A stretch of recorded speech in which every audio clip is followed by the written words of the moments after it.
Hi, I'm Sheila Layton. Welcome to the Beyond Coincidence Show, where every moment holds a miracle and we talk about seeing the hand of God in our lives. Call it a God wink or a tender mercy or whatever you want. Everyone on this show has seen the hand of God or their higher power in their lives in a very real and personal way. Welcome, everyone. I have a really great guest with me today. His name is Peter Afemata. I hope I said that right. Did I? We Perfect. practiced. I hope I said it right. We've been trying to get together, but he's a really busy guy and a really faithful, wonderful man. So welcome, Peter. Thank you for having me. Appreciate you having me, Sheila. Yeah, it's so great. So Peter, just tell me just a little bit about life today. What does life look like with you and your wife? What's her name? How many kids do you have? Your calling, I know, is busy. Just give us a few minutes about what's going on in your life today. Sure. My name is Peter Afemata. I'm married to my beautiful wife, Sabrina Afemata. I've been married for 23 years, going on 24. And we have 6 kids. And like you said, man, I'm a branch president for a young single adult branch that will be award soon. Oh, it's growing then. It's growing. It's growing. The Lord is hastening His own work, and also I do community work. That's what I do for a living, and so it just goes hand in hand with service in the church and service in the community, and it's been a blessing because that's what I love doing. I love helping people. I love, especially the young generation, the rising generation, and it's I got, like I said, I got 6 kids of my own, so to learn from them and to share that experience and wisdom to to others, it's a blessing. Yeah, wow, you're a busy guy and you're doing the good things. And just before we started recording, we were talking about that rising generation and how amazing these young people are. It's truly prophecy. Oh yes. So I love that, and I love that you're for people that don't know, YSA is a young single adult ward, kids ages between 18 and 30, and he's their bishop or their pastor. He's their leader. There you go. Yeah, so we're super excited. Okay, Peter. So tell me, let's go back to life growing up. Where did you grow up? How many kids in the family? Where did you fit in? Did religion play a part? I know that gangs were a big thing with you growing up. So just let's get into that. Tell me about what life was like growing up for you. Yeah, well, my parents are Samoan. They came from the islands, and I was born in Paramount, raised and also raised there, but also raised in Long Beach as well. Probably from 0 to 20 in my 30s. So Southern Um, California. Southern California, correct. And growing up in the area, Long Beach, Compton, Carson, it was and just gangs everywhere. Like going to school, even going to church, and going to work, you just seeing gangs everywhere. And so So Peter, that's you said church. What church did you grow up with? yes, my parents were members of the Church of Jesus Christ of Latter-day Saints. Oh, they were. Okay. Yeah, so we grew up in the church, but like I said, the influence of gangs was heavy in our community, and so trying to I don't know, learn the church and learn the gospel, and then learn the gang culture and learn what was my purpose and things. There was no goals. There was nothing. My goals were about joining gangs or playing sports. That's one thing that I can tell you about my childhood. It was about church, sports, and gang banging. And How so many kids were in your family? 8. 8 of you. And where did you Yeah, fit? What number were you in that I'm the group? youngest.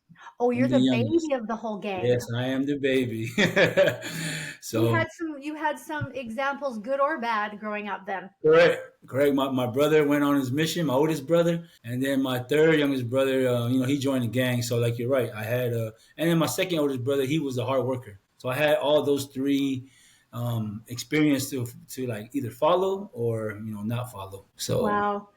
So you said, so you grew up, did you grow up going to church every week? And at what yes, point did you sort of stop thinking, I can't do this, I can't live in two worlds? Or what did that look like? yeah, I grew up in the church, and in the Samoan household, you got to go to church. Parents, if you don't, then you get out the house. So Oh, from so zero. it's pretty strict. Do it Oh or do yes, my dad was a very strict man. It's kind of like I always like to explain he lived by the Mosaic law, and so an eye for an eye type deal to where you do what he say. If you don't, you get whooping. But And that was probably how he was raised, though, right? correct, correct, And so correct. he didn't know any different. I mean, nowadays parents are not as strict, but for you, I'm surprised that he was strict with you being the youngest, because usually the youngest kid gets away with a lot of stuff. And you know what? I look back at it and I always say that too. It's like, man, my dad took a long time for him to get over his anger because I was 19, 18 years old still getting beat up or disciplined, I should say. And today he stays with me. I love him. Like you said, I understood where he came from. So that gave me a better perspective on how he raised us. But it's my job to change that, to change that, raising from physical discipline to talking discipline, or Yeah, and consequences, and they're yeah, not too harsh. consequences. Exactly. All right. In your teen years, you were going to church, and I'm assuming you were going to youth activities. When did that shift happen with the gang situation? About how old were you, and what did that look like? Man, I've seen it all my life. So, probably what, third grade, second grade, I wanted to be a Oh, gang wow. member. I'm talking about, I've always remember this vivid moment when we were about to go on a field trip. And me and my cousins actually, and two of my other friends, we were holding up blue rags, throwing up gang signs. And I just remember the teacher like looking at us, shaking his head. And I'm like, why is he shaking his head for? Because I seen all my brothers and cousins didn't do it. So I thought that was cool. And so I didn't understand why it was a bad thing, because I just seen it all around me. But I remember I said, man, I was That's in what you third grade do. at that time. Yeah. Sorry, what was that? I was in third grade at that time. Oh, And third so grade. and so when I think about people who are in third grade, I was like, man, I can't believe I was throwing up gang signs and holding a blue rag at the time, just thinking I was the coolest thing in the world. But I guess, I mean, now, like you say, that was what you knew. All your friends were part of that. Your brothers were part of that. So you didn't really even understand it was a bad thing. You just thought, well, this is how you be cool. This is how you have friends. This is how you have a community. And that's what you did. And that's why it's pivotal for me to try to change the mentality now for the youth. Is because I understand that part. I understand that what was wrong with my brother and them, or my cousin and them, they were respected in the neighborhood. They had cars, they had money, like people feared them. Like I was like, what's wrong with that? And obviously now that I'm grown, I understand there's other ways of being respected and loved, and things of that nature, to where I understand about how people can only see one thing. Because if that's all you know, then you just have to be. That's where the atonement comes in, or the grace, right? The grace of God Right. comes Yeah. in and say, you know what? I don't agree with the way they live, but I understand why they live like that.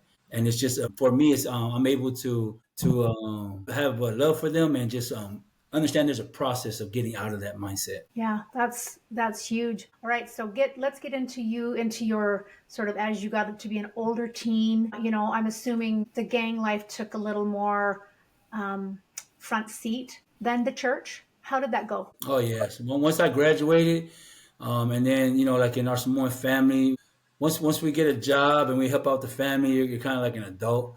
And so my dad kind of let me be who I was, and if I didn't have to go to church, man, cool. And so I became heavy into the streets, and became like hate to say it, like a full time gang member, and just trying to do everything I can to lift up my game. And then also trying to work at the same time. And I got with my wife at a very young age too. So that was a busy life at that time. And So how old were you when you met? Is it Sabrina? yes, How yes, old were you when you met her? I was 19.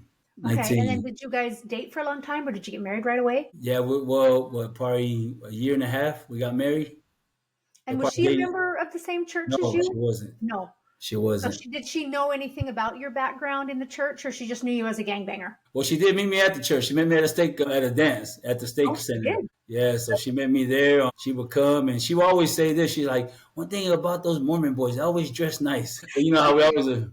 Did she have friends? Is that why? Did she have friends Yes, that were members of the church, and that's why she came? yes. Yeah, she knew somebody that was going to our church, so she came to a dance with her other friends that were non members as well. So that life in the gangs, that must have been a pretty dark. Was it scary? Were you scared, or did you feel strong and empowered and important or whatever? Yeah, I think that's a great question, because when I look back at it, and I wasn't scared, and I think it's just because, not that I wasn't, I, I probably was scared, but I didn't know it, because I just knew that this was life. Like Hmm. my mind frame was, man, if I go to jail for the rest of my life, I'm okay, and if I Wow. die, I'm okay. Like I always try to unravel that mindset. It was like, man, where did I get that mind frame from? And I think, my older brother, he did 20 years in federal prison. My cousins, they did jail 13 years in prison. So it was like something like, okay, like in church now, when people go on the mission, other brothers and want to go to the mission too. And I think for me, growing up seeing that, I'm like, okay, I want to go to jail too. It's funny, it's not a good thing, but you have to understand the mindset again. That's all I'm seeing, that's all I'm knowing. And then I'm hearing the whole city talk about my brothers and cousins, like, oh man, they're tough, they're hard, And so you try to live up to that reputation. It's so fascinating what that does to your mind, right? Because like for Right. me, I'm like, oh my gosh, I'd be terrified and freaking out if my boys were in a gang. But for you, that was what you knew, and that was where power and strength and community came from. So I can in a small way. I mean, I Yeah. don't, I don't understand, but in a small way, I really do see how that affects who you are, right? That's what you knew as power and Yeah. strength, and you were important. And so, like you said, going to prison for you was like, well, if I do, then that means I've been good to the gang, Yes. right? So I can, Graduated. I felt like you accomplished something. right? Yeah. So you and Sabrina got married when you were like 20, and so now you're a gang member and you're a husband and you're working, I'm assuming, to make Yes. money. Correct. So tell me what life was like. I asked someone asked me about this, and they said, how did you balance it all? And man, I kind of laughed at it because it was like, man, it was normal. It Mhm. was just a normal thing, like going to work, coming home, make sure the wife and kids good, and then go hang out with the homeboys afterwards. And that was just the normal life. I think that question more so is for my wife. It's like, why did you even stay with someone like me? And that's why I'm so grateful for her. So why did she? I'm sure you've asked her, why did you stay with me? One thing I did, yeah, we talked about this when we were like, married. When we look back at our life, and the one thing that she says that she loved about me was when we were dating. We used to hang out with a lot of our friends, and by like maybe 11 o'clock, I would say, "All right, I'm gonna go to sleep. I'm gonna go home," and she would be, she was my girlfriend at the time, and she was like, "Why? Like, I gotta get ready for work." And she always like, she saw that like, man, at least this guy got his priorities straight. Like he's going to work. And the one thing also too, she said she felt safe with me. She says that like when people knew that I was with her, they kind of like, oh, okay, don't talk to her. She's with so and so. And then so those are two things. She said, man, he had his priorities straight, and it was like a security blanket to be with me. But then she had to deal with all the things that came with it. As far as like, one time we were dating and we were hanging out in Long Beach, and a rival gang came by and did a drive-by on us. And my wife is ducking, scaring. I'm just standing, making sure everyone's good. And she's like, we're going to the hospital because one of my friends got shot. And she's going, and she's like, I'm done. It's over. And I'm like, what's over? Like our relationship. And I had no idea what she was talking about. I was like, why? What did I do wrong? She was like, this lifestyle. I don't know how you live this lifestyle. I'm like, what lifestyle? Like, I'm not getting it. I'm not getting that she She was doesn't. scared. Yeah, she was scared. I'm like, don't everyone live this lifestyle? That's how zoned in I'm on this life, that I'm not knowing that other people don't get it. And Right. so that's why Wow. I'm more understanding to the younger generation. Oh, you've been there and you Yes. understand. Like, that's crazy to me to think that you didn't get it, but you were Yes. so deep into it that you just thought it was normal. And she's Uh, like, are you out of your mind? and I still have to, like have like empathy for those who are in it, because I'm just like, man, like I'm like, man, you're an idiot being in the game, but I get it. I know why they're in it, and because sometimes they'll say, man, I'm just trying to change, and I'm like, well, just change, just get out of it. But I have to put myself back in there and be like, Right. it's not that easy, buddy. You know what I'm saying? Like, it's a hard process, and if you don't surround yourself with those who did change, and you're still around those people who are in the gang life, of course, it's like way harder. But it can be Yeah. done. It can be done if you surround yourself with the right people. Well, you're the perfect example of that, right? It can be done. Tell me then, um, how long did this go on? Like, you're Man, married at 20, you're starting your family, you're ganging it, you're doing all the things, and she's still sticking by you. yeah.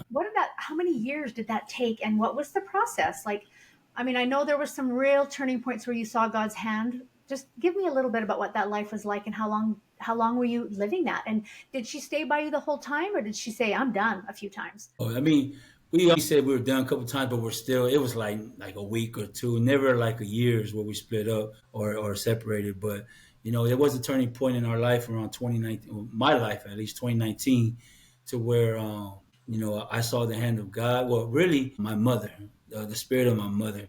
And so my mom was a very every time I do these interviews, I always get choked up talking about my mother. That's But because we love our moms. we do, especially me. I'm like I said, I'm the baby of the family, and so my mom made sure that I was good and always taking care. She taught me so much, and I think what really hurts me all the time is that when she passed away, I wasn't able to give her this person, this son that that she knew you were, but she yes, hadn't seen yes, yet. yes. I mean, she named me Peter from the Bible, and I was like, "What does that mean?" And Um, so I didn't know who Peter was in the Bible until I got older. But in 2019, when me and my wife was going through a rough patch in our marriage, I kind of went to the cemetery and just so let's go back for a second. When did she pass away? 2008. 2008. Now, was it cancer, or how did she pass? How did she? Yes, she has. I don't know what type of cancer it was, but she passed away from cancer. And I remember you saying something about that was really hard on you, and you just went deeper and deeper into those dark places. Is that true? Very Am much I so. remembering that right? Yes, yes, and I realized that at this age that at that time, I think I was 28, 29. I didn't know how to grieve. My grieving was alcohol and gang banging, and it even sucks, to be honest with you, to know that there was times where I went to go hurt people because I was grieving about my mom. Like I didn't have the right tools to Right. just talk to somebody and just to express it and to pray and do all those things. I'm drinking, and then I'm mad and my mom is gone. The next thing I know, I hear something else about a rival gang, and then I go into attack mode or hurt mode, I should say. There's a phrase that we use in our organizations. It says, hurt people, and That's true. heal people." And so hopefully I can continue to be healed so I can help heal other people. So you were in attack mode for a long time then. Oh man, 28, what, about what, 11 years? 11 years I was in attack mode, and off and on, like having, kind of getting over it, but just really in a depressed state and just trying to just living the worldly life, and trying to cope with my mother's loss was, man, it's hard. 11 years is a long time. It is to be in a dark place. And so during that time, did you ever turn to God? Did you ever pray? Did you ever look at it, or were you just dark and mad?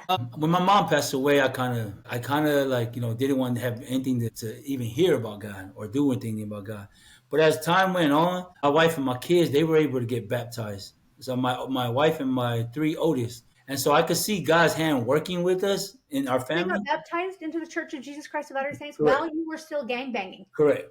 Correct. And then, me, because I knew because I wasn't worthy, my older brother and my oldest nephew had to baptize my wife and my kids. So it wasn't because of your influence that they joined the church then. Oh no, no. This What, this what made actually, what made her want to join the church and take your kids with her? well, I will give credit to my oldest daughter. Your oldest daughter? She was going to church, the youth stuff. I wasn't against them going to church. I Right. was just like me. I didn't want to go to church. So when my wife was like, our kids are getting older, they want to go to church, the activities. And I Mhm. remember all those times when I was a youth. And so my daughter loved it, and she was like, "Dad, I want to get baptized." And, I was like, "Of course, go ahead and get baptized." And so my wife was so interested that my kids wanted to get baptized, and then she started taking lessons from the missionaries, and then she felt the spirit to get baptized as well. When did they join the church? Do you I remember? want to I want to say 2017 or Oh, okay, so not that 16. long ago. No, no, not that long ago. But I'm not sure. I'm not sure at that time. Yeah. So they started setting an example for you. So let's Correct. fast forward now to what was it, 2018, 2019, when you were 2019. still really grieving your mom. Yes. And I was grieving my mom, and like I said, I went to the cemetery, and I just remember drinking a bottle of Hennessy, pouring my problems out to her, like, "Man, mom, like, why did this all go wrong?" And I could just hear my mom telling me, "Go back to church." She told me 3 times, and I just remember the first time I was like, "I'm not going back to church, mom." And then she just told me again, "Go back to church, go back to church." So And you just because heard her voice while you were at the cemetery. Correct, correct. I heard it as clear as day, like if she was with me today. And so, I went that Sunday, which was the first Sunday of December of 2019, and it was fasting testimony. So I please went, explain what that is, because people might not know. yeah. So basically, the first Sunday of every month is a time where the congregation gets to go up and share their testimony about Jesus Christ. And so they give it that free time for like an hour or so, or no, maybe about 30, 40 minutes. And then during that time of Sunday, I'm new, or I wasn't new. I was going in and out of church, going for baby's blessings and baptisms, but never really sticking to going to church. But still gang banging. I was kind of declining from that time, but like if I was declining, but I was still in it though. I was still in it. And so when I went to church at that time, I just remember just going up and bearing. I didn't even really say a testimony because I wasn't talking about Christ or Heavenly Father. I was talking about my mom, and just talking about how she told me to come to church. I don't know who God and Jesus Christ is, but I'm gonna learn about them. And the feeling was overwhelming after. the fact when all the old women came up to me and were just thanking me for my testimony, and I just felt the love of my mother with me, and so I knew that like I knew I had to keep going. I knew I had to keep going. At this time in 2019, December, my wife was staying with her mom, and I was staying with the house that we were living in with my boys, and she had the girls. You were still a little bit separated at that point then, We were like probably like maybe a month separated at that time, just and because she so couldn't handle the lifestyle anymore. yes, we were just done with each other. I think that's a great explanation. The lifestyle was just too much, and so I'm talking about like drinking all the time, drinking, and just not communicating with her. Like one day I'll go to the store. Next thing you know, I don't come home. I just go hang out with my homeboys, and she's like, "Where you at?" And I'm And like, she's got 5, 6 kids that she's yeah, she living just with. got the kids, and like it's not computing in my brain that I need to be home with my family. So that was a dark place. If you ask me, I was probably living in darkness ever since my mom passed away, and going back to church was a bright spot, and learning about God, and I just remember praying to God and say, all right, God, I don't know who you are, but I'm gonna try to get to know you, and I opened the Bible. I opened up the Bible and went and started in Genesis, and it was weird, man, just reading from the beginning. And so, but I felt something. I felt something reading it, and as I was reading it, I'm not a reader, so I would what do you call lose interest real quick. And Hmm. so, but I knew I had to keep going. So what I did was I found out how to work out and listen to the audio on YouTube. And Okay. so it would click to me. So there was things that I would hear, and then I would go back and listen to it and be like, oh, okay, that's interesting. And then I'll go back to working out. And then So if you something started really sticks reading to me, I'll go read it. the Old Testament. Correct. Ooh, that's a hard book. Well, that man. That thing got me. That thing got me weird. I think that's the point of time where I realized, you know what? Everyone has a borrowed testimony because people were told that the Bible is true. People never lived in the times of Genesis, right? The time of Moses and Abraham, and so we grew up just saying the Bible's true. But do we actually even know that? And so that's why I was reading it like, man, like I always bring up the story about the donkey, right? Like there's a talking donkey. And I was like, man, people really believe that this donkey was talking? Or is this a metaphorical, you know what I mean, analogy about something? But those are things I was intrigued about, just everything in the Old Testament. And it kind of, honestly, too, it kind of helped me understand my dad. I was like, man, like God is harsh in here. That's like my father. Like just punishing people. People, I think the Mosaic law, if you pick up sticks in the Sabbath day, like basically you're gonna get killed or punished. And I was like, man, sounds just like my dad. It's like if we was to talk on Sunday or watch TV, man, our pops would hit us. He was And not like so yeah, it kind of made me understand, like, man, that's why I said my dad lived the Mosaic law. that. And so those times. Yeah, and I just kept reading, and it was feeling really good to me, and I think I was building that relationship with God. I was Mhm. building that relationship with God, understanding that these are His words, like these events really happened. That God was with these with Moses and Abraham and Joseph with the brothers, and so it really stuck out to me. And so this is what January, February, March, and so Of March 20, comes now we're around. in 2020, right? And are you Right. back with Sabrina now, or are you still separated? Yes, my wife came back. So she saw me going back to church. Like me and my wife, we really loved each other. We just didn't know how to communicate. Mind you, we were young when we got married, Oh, and yeah. so we were babies having babies, right? Yeah. And that's the thing that I always express. Now that we're good, we're still learning each other right now, Yeah. and like we're in a great place right now. But just to understand, like, man, no one really hovered over us and shared, Right. like trying to mentor us. It was either, man, you guys need to split up, or you guys need to get your act together. But no one told us how to get our act together. No one Right. told us how to work things out. And so that's what me and my wife had to do. So when she's back in, I'm going to church, but I'm still focused on God.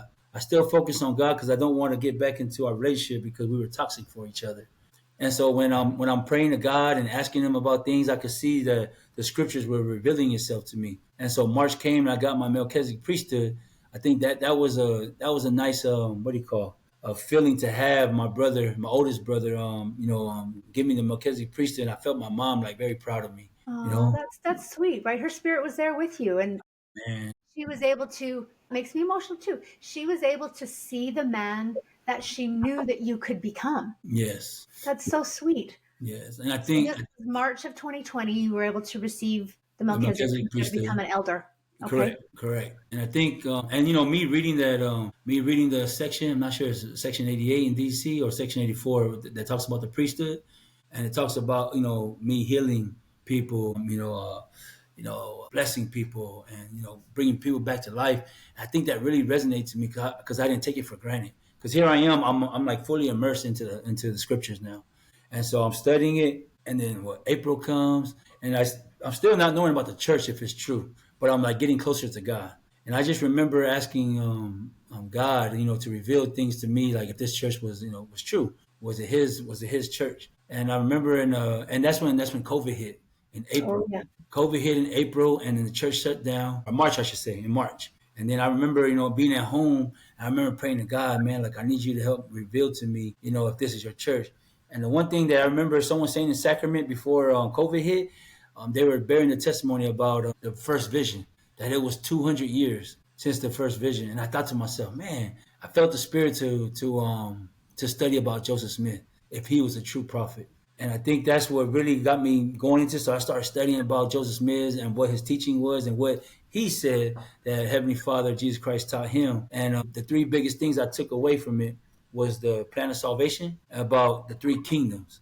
I thought that was so awesome, about like God still gives us a chance, you know, even when we don't know Him in the next life, in the spirit world. And so that gave me a comfort of a loving Heavenly Father. And then Right. the second thing that stuck out to me was eternal families. And so that's the reason why that stuck out to me, because of my mom.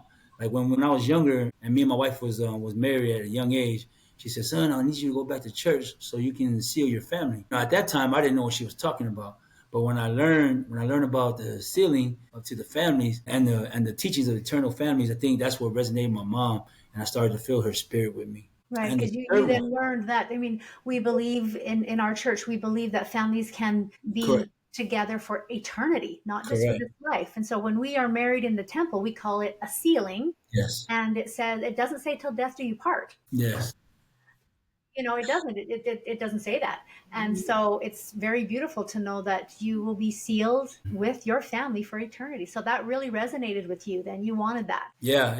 I mean, like I said, it brought back my mother again. Like this whole journey was a reminder of my mom. You know what I mean? Of all the teachings that she did. And mind you, this is how powerful the gospel is. She passed away 2008, and her teachings are still coming to me in 2020. And so that's how powerful it was. Her teachings. And don't you think it's really fascinating? I hear people's stories, and you know, you losing your mom was really hard, but you have to wonder. I mean, obviously, we know it was the Lord's plan, right? Correct.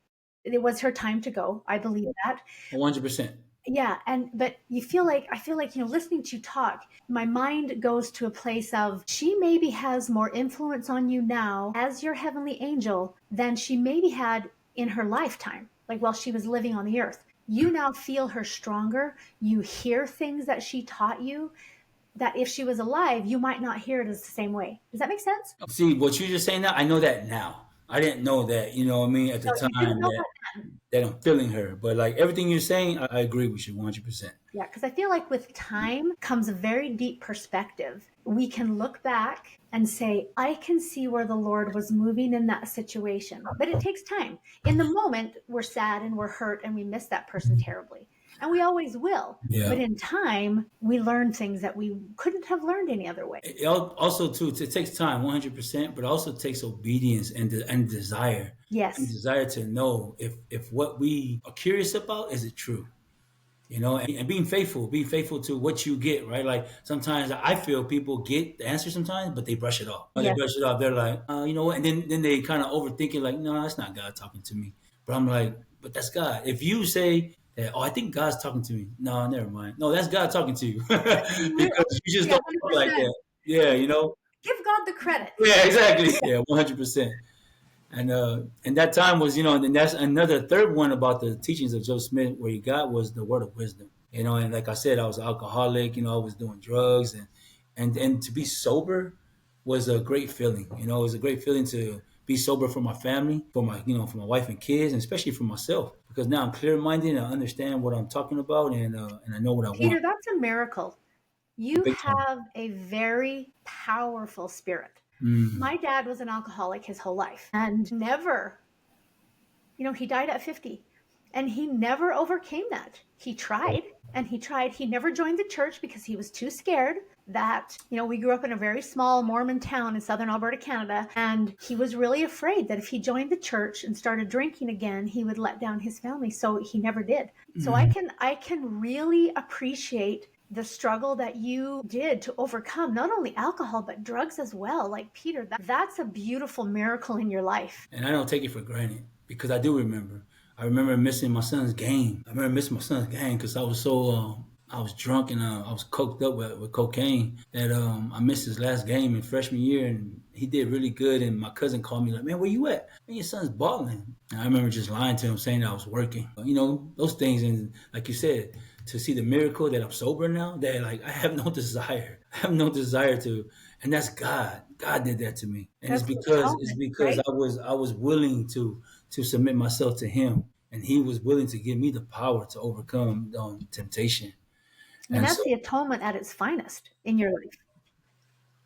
I could talk about the atonement all day long. You hear about it all the time until you have to use it, or you have to understand it and apply it to your life. Hmm. And it's amazing, but it came at a price to where I didn't want to feel it, but I needed it to make me feel whole again. And so that's where my story keeps going on as I watched General Conference, and I felt the power of God with me. And here I am. I'm renewed now. I feel resurrected. I'm over here sharing people about God and who the gospel is, and teaching my friends and family. And then uh, a big tragedy came into our family's life on June 11th of 2020. My 11-year-old son passed away, and I think that was man, talk about the test of faith right there. Everything that I've learned from that the time of December, January, February, March, April, and May. Even though it was a short period of time, I learned so much, and I feel like I got a connection with God. Like I know who He is; He's real. I know who Christ is real. And to put that to test when my son passed away was. So the Lord was preparing you for that tragedy. So tell me a little bit about what happened. So my son, How old I was was he? This was Achilles, right? Achilles. My son's Achilles, a samurai Afemata. He was passed away at 11 years old. He was playing around with my firearm, and he accidentally shot himself. And Peter, I'm so sorry. for me to overcome that is a miracle. Only God can make me talk to you about it. Because that's something that I don't like bringing it up. But I know that the whole point of bringing it up is to glorify God. It's to glorify Him in this. Because if it was me, you wouldn't see me. To be honest with you, you probably would have just. I would have known. I wouldn't have known you. I would have been dead, or somewhere under a bridge, or at a bar, or somewhere. In the hospital, maybe somewhere recovery. Because that was a big loss for me. It still is. And that's why I live the way I live. I tell people you don't just bury your son and go back to your normal life. You either hit rock bottom, or you're doing what I'm doing right now. This is a way for me. This is a way of coping with it, with serving the Lord and serving the community. It's helping me heal. Yeah. When I heard you tell the story before, you weren't at home at the time. And, just the experience that you tell, there's a point where the police won't let you, they won't let you they won't let you see your son, Yes. right? And maybe you can just tell me a little bit, just tell everyone a little bit about what happened that day and how you saw the hand of God moving in that experience. Because somebody says to you, Peter, you're not the same guy, Yeah. right? Yeah. So I was coming back from LA. So I live in Moreno Valley. It's an hour away in Southern California. And so as I'm coming back, because I took my oldest son to go train for football. And so when I'm driving back, I get a call from my sister, telling me that my son Achilles is not doing good. And so he says, go home, but she's crying. And so I'm not knowing why she's crying. Then when I called my dad, I could hear him yelling, talking about come home. And my youngest son, Apollo, who was with his brother when he passed away, he was screaming in the background that Achilles had passed away. Achilles is dead. And my oldest son, who was in the car, Elijah, he heard Apollo, so he started, crying. And I was driving on the freeway. Everything started to come back in my remembrance about praying about the priesthood. In my head, I just remember before I got my Melchizedek priesthood that I could bring people back to life, or heal people. And so I was on the way to go heal, go bring back my son back to life. I had that much faith because all the experience that I have witnessed with the Lord, I was like, okay, this priesthood is real. And so I think that's what gave me comfort at that time because I wasn't panicking, I wasn't crying. I was just wanting to go bring my son back. And so going on the freeway, me and my son talked about it recently. He was like, "Dad, you remember when he was driving? I was going on the shoulder of the freeway, because I was just going past, bypassing all the cars, and I didn't care if I got pulled over or nothing. I was just trying to get home. And so I remember going home and just seeing all the yellow tape, and just rushing into the house and seeing my wife on the floor. And I could just hear screaming that my son is, dead upstairs. And then the police wouldn't let me in, and I didn't know what happened at the time. And when my wife told me how he passed away, I could only think about, like, man, what did I do wrong? I just remember, like, I came back to church. I prayed to God. I got in a relationship with Him. Like, why did my son die? And so I was trying to get back. And so there was two officers that was blocking my way of going up to him because my son passed away upstairs in our room. And I'm trying to go, but they won't let me go. And there was a police officer that was there that was part of our church. He was in the bishopric in our state, and in one of the wards in our state. And he told me, if once he told me that, I kind of relaxed because he knew what I was trying to do. So Yeah. I knew that he was going to give me that time to try to bring my son back to life. But he told me that it was a crime, and so now a crime investigation going on. And so I had to just be patient. And I just remember him giving me a blessing. Him Well, the, giving the, me a the blessing. policeman, the The police. police officer, yeah. Yeah, Officer Anderson, Sky Anderson. I'll never forget this man. Every time I see him, I give him a big hug. Yes. I love this guy. And so he gave me a blessing in the kitchen, and I just remember him talking about for me to seal my family to each other. And so going back to what you said, like, here I am thinking about the priesthood. Here I am hearing about sealing my family. Like, I'm seeing the Lord's hand in everything that's going on, even though, like, everything's moving 100 miles per hour. Like, the Lord is slowing down time for me. He's slowing down time for me. He's seeing what He's doing. I'm literally watching the Lord work right now. And so after He did that, I waited. He told me that, after the investigation, we'll let you give your son a blessing. And so it was like 7 hours that they were doing the investigation. And Wow. so, my family, they're looking at me. My bishop comes, my cousins, they come out with their husbands. And my brother pulls up. My older brother, who I told you he did 20 years in federal prison, he pulls up. And the first thing he says to me, and he sees me calm. He's expecting me to go crazy because he knows me. He knows how I am.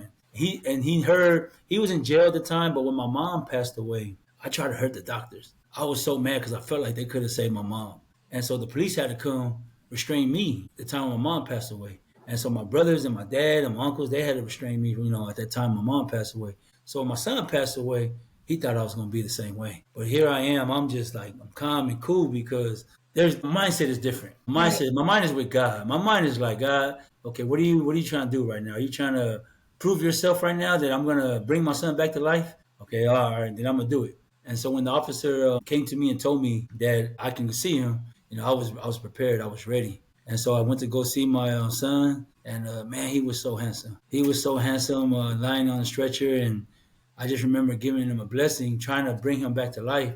But as soon as I put my hands on him, the Spirit told me that he was with the Father, and then it was time for me to glorify the Son, Jesus Christ. And I'd never forget that. I remember telling my family this story, and they kind of like, are you sure you heard that? But I So knew it was was that for me. so Peter, when you're about to place your hands on Achilles and give him a blessing, was that just a feeling? Was it a thought? Was it a voice? Like, what did you feel at that moment? Because part of the podcast, I want people to understand how the Spirit works in our lives, and it's different for everybody. What was that for you at that moment? So, like, for me, I think I was going in with the intentions of him, like, rising up, right?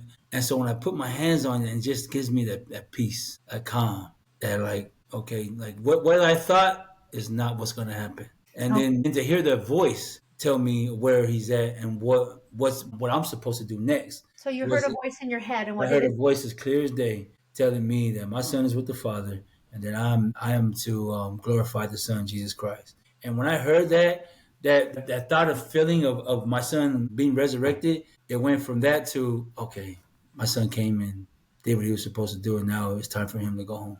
Now it's time for me to do what I'm supposed to be doing. And mind you, I'm thinking like that throughout the whole time. Like, I'm not crying. I'm just focused on what the Lord wants me to do. I'm so in tune with the Lord to be Wow. like, what's going on? It's like a movie, to be honest with you. Okay, I seen this before, because I know all the stories in the Bible, and and I Because you just seen read the Bible. I heard Jesus resurrected, Nazareth and all these people, and I'm like, or Lazarus, and I'm hearing it. I'm like, okay, I could do this too, right? Peter did the same thing, right? Healing a crippled person. Mm-hmm. Paul. So I'm like, okay, I could do the same thing, but it wasn't meant to be, and I was okay with it at that time. I was okay with it at that time because I heard that voice. If I didn't hear that voice, it would probably be a different. It would probably make me second guess the Lord. But you knew right away, you knew that he was where he needed to be. Yes, I mean, that's what like I said. I don't know if you ever heard the voices that tell you things, and it gives you so much peace and calmness. Like I can't make that up. I can't make that. No. Like I heard a voice and I was more angry. Like no, I heard a voice and it made me calm and cool. I said, Yeah. man, that's the Lord right there. That's the Lord. Okay, cool. That's if my son's with you, then that's good. That's where we all want to be at, right? Like I'm trying to rationalize everything. But I think that's how we know that it's from the Lord it is peace and calm. It's not Yes, anger, it's not darkness, it's not flurry of correct. emotions, it's just peace. And that, like you said, it didn't make me go crazy. It didn't make me feel mad or angry. I was like, man, my son, he's good. Like I'm proud of him now. I'm proud that he came on earth to do what he was supposed to do, and now he's with the Father. That's what we all want to be, right? So Yeah, was it after that, after you saw Achilles and you came back down, was it then that your brother said, "What's going on with you?" no, it was actually before. It was before I went into the house because, like I said, it was 7 hours before I got to see my son. So during that time, family and friends were coming, and so my brother-in-law, they were looking at me like, "Man, you okay, bro?" Like, "I'm good, I'm good." And then my brother, my oldest brother Darren, he came and he pulled up right in front of the street where the yellow tape was at, and he looked at me and he said, "Man, I guess the church is true." And I said, "What does that mean?" Just because I wasn't going crazy, and he knew that I was transitioning. He knew that I was like, because I would drink with my brothers and them. I like hanging out with them. But when they knew that I was transitioning, they knew that I wasn't drinking no more. And like they would kind of tease me, like, "Oh, okay, sorry, Mister Holy Guy." You know what I'm saying? But Of when course, they like brothers do. yeah, exactly. You know what I mean? Teases, and they're my older brothers, so they're always teasing and clowning. And when he saw me at that time, he was amazing shock to see how calm and not man. I wasn't bothered by anything. I wasn't bothered by anything. I mean, that truly is a beautiful testimony to the power of God. Correct. Right. It's do you know I don't know if you know the story about the prophet Russell Nelson and the wife Wendy when they were getting Rob. So I remember Sister Nelson was saying about how calm and cool she was at that time, right? Like the angel was with them, like the gun jammed or whatever didn't go off and let. So when she said that, I was like, she was scared. I didn't believe her. I promise you. I was listening to it, but I know exactly what she was talking about. I knew exactly what she was talking about after the fact that I went through all that day. Like I was not scared. Now I will say this: after that day, my son passed away. The next day, I went to sleep and woke up. Oh man, I felt everything. Yeah. I just remember just screaming, looking for my son, and just knew that like, where's my son at? I'm panicking like that was all a dream yesterday, and then that's how I knew that God was with me during the time that my son passed away because I felt every pain, The of next my day. son passing. Yeah. Yeah. Yeah. And you had said, you're because of that experience and because you'd found God, your grief journey was much different than where it was with your mom. Oh yes. I had a source now. Like, my mom passed away, the source was alcohol and friends. And so this time was, I was so passionate about going to the temple. So like my focus was on God and trying to seal my family. Because remember, I'm not sealed. I'm not sealed to my wife and my kids. Not yet, right? Yeah, not yet. And so I'm like, so basically that grieving process was focusing on the Lord and trying to make sure that I seal my family together. Excuse me. And so tell me the experience surrounding that, because I know there was a hand of God experience surrounding your sealing. Yes. So in April, so remember it's COVID at the time, so the temples are closed. Right. So, Achilles died June of 2020. June 11, 2020. And so I have to wait till the temple's open. Now again, I did my interview, I got my temple recommend, but I couldn't go to the temple and do my endowments until it opens. And so I'm waiting for it to open in April, April 2nd. My bishop calls me and he tells me that the temple is open. And remember, April 20, I think it's April 2nd of 2021, that was Good Friday. I still Okay. remember it. It was Good Friday, and the bishop called me and he told me to call the temple because it's open now. And so I called the temple, and I remember that I was talking to the temple worker, and I told him that I wanted to seal my family, and he said, "Okay, no problem, brother Afemata." He goes, "What day you want to do it on?" I said, "Oh no, let me call. Let me call my wife." So hung up, called my wife, told her, "When do you want to get sealed?" And our endowments. And so I chose the endowments on May 5th because 5 is my favorite number. So I just chose on May 5th. I don't know why I did that. But my wife said, she said on the sealing, she said, let's do it on Achilles Day on June 11th of 2021. So I was like, okay, it's a 1 year anniversary of my son's death. And I just remember calling back the temple worker and I'm explaining them everything when I wanted my family to be sealed. And when I was telling them about my family, my wife, my kids, and I got to Achilles, and I said, my son Achilles, he's deceased. He passed away last year on June 11th of 2020. And he goes, wow, brother Afmada, that's not a coincidence.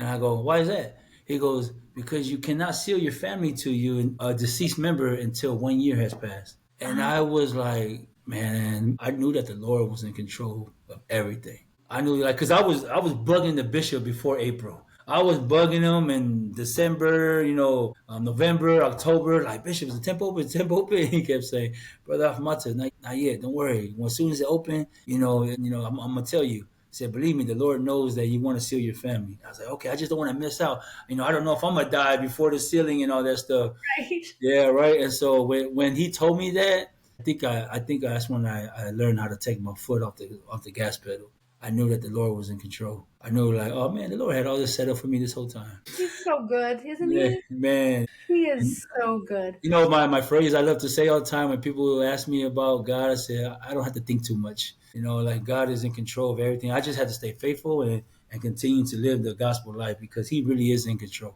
Once you Yes. allow Him to, Yes. He's always in control. But we like to try to figure out things on our own and do things. But He's always wanting us to reach out to Him, and He's I always love wanting that. to make sure that we listen to Him. Yeah, I agree. He's always in control, but are Correct.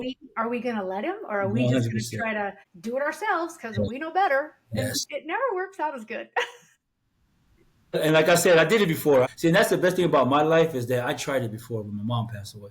Right. And then when my son, I just gave it to God, and I see it way like, wow. The biggest difference is the peace and the peace that I have in my life.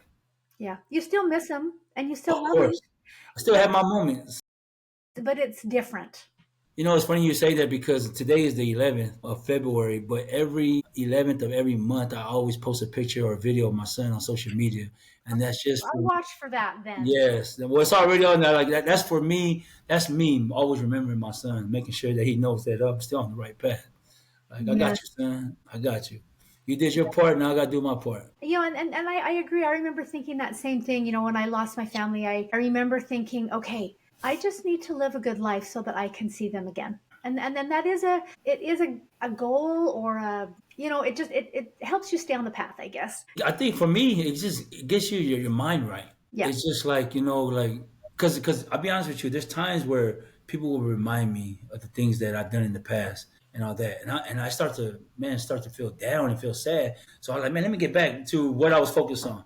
You know what I mean? Of doing the Lord's work and all that, because when I start thinking about the past, man, all those doubts come in, Yeah. and so I try to be like, hey, man, don't bug me with the past already. Like, I think it's gone already. I'm focused on I'm thinking celestial. And you're not that man anymore. Correct.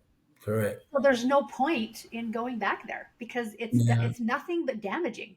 it is. Looking forward to the man you are today and the beautiful life that you have. What a gift. It is, man. It is. Can you Really even is. believe it? Like, do sometimes you just sit there and go, I can't even believe how amazing my life is from where it was 10 years ago. Like, can you even believe it? It's got to blow your mind. It is. I mean, we have social media, so on Facebook they have those reminders a lot. You know what I Ugh. mean? To come up, You're like, nope. right? But like when I see it, sometimes I'm like, man, like, damn, I came a long way.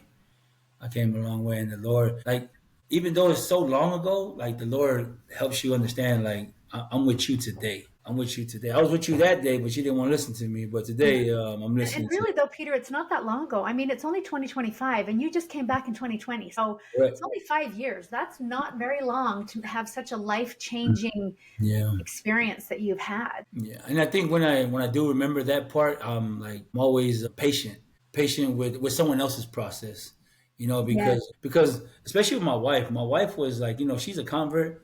And when my son died, I had to be patient with her grieving and the way Sure. she was grieving, because she was grieving different from what I was grieving. And Hmm. then when me and her like understood each other and learned each other, I had to have patience and empathy for my wife and anyone else that I come in contact that loses a loved one. Yes, that's Peter. That's beautiful. Tell me real quick.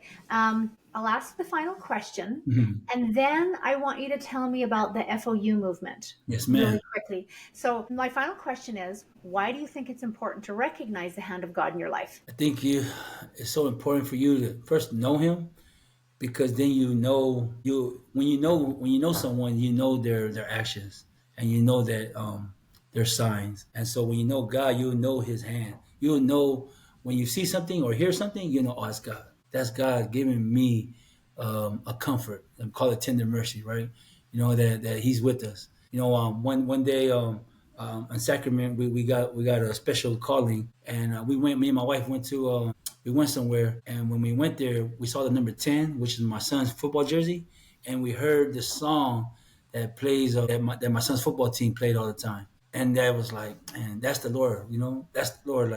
Like if someone else came and says, "Oh, that's just a coincidence," nah, that's the Lord. So it's so different to understand the Lord's hand and recognize it from other things that you see. So because then you know that you're protected, you're guided, you're loved, and that He's with you at all times. Thank you. I 100% agree. That's well said. So just before we end off here, tell me a little bit about this FOU movement that you are part of. What does it stand for, and what do you and your friends do? So FOU stands for Fata Singa o Uso, which means the gathering of brothers, in our The Samoan Gathering of native Brothers. language.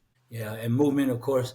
So FOU movement, FOUs also mean new in our Samoan language, new movement. And then it was started by a brother of ours named Carson Tino Lua Falamana. He brought us together through a daily devotion, and man, it's ex gang members that got together who gave their life to God, and we're just doing community work in our cities: Long Beach, Carson, Compton, So San all different gang members. So when you were different. younger, you were in rival gangs, Correct, correct, and now you're all coming together for the good of the community. correct.